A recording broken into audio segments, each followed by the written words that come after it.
Let's leave the chicken wire for the chickens. Here's how to level up your pea trellis. So the first step you're seeing right now is me just laying out the top bars, the 10-foot top bar sections, as straight as I can get them, so that when I insert these rebar stakes, I can get them in a perfect single file line. Just a really nice reference point to make sure I end up with a straight trellis at the end of the whole process.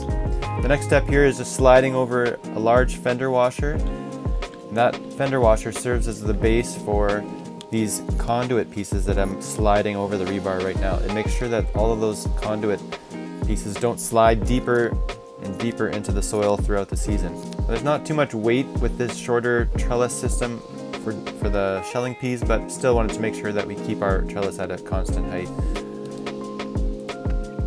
Next, I inserted those 1-inch plastic tees on top of the conduit posts so that I could attach the top bars to those posts. And there are really only 2 screws that hold this whole trellis together, right in the middle there on that center tee. The rest of the top bar joints are just held down by the pressure from the netting, so I don't have to worry about this top bar ever rising into the air. It'll be pinned down quite firmly here. And you just saw me unravel the trellis mesh from a wood stake.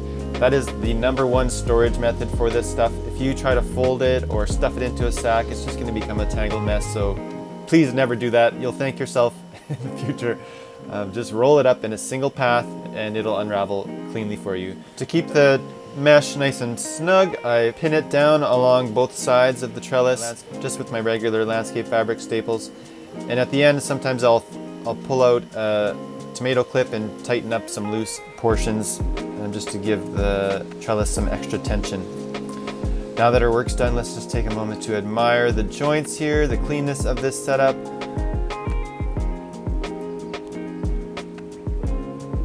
It's going to be a good year for peas.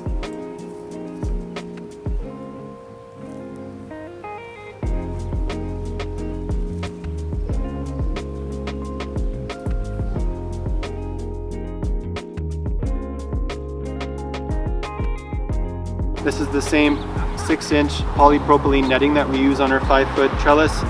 It's just folded over the top, which actually is nice because it helps channel those 2 rows of peas into the center as opposed to wandering off to the side. And it allows us to use the same piece of polypropylene netting for another 5-foot trellis in the future, and instead of cutting it and only making it usable for this short trellis.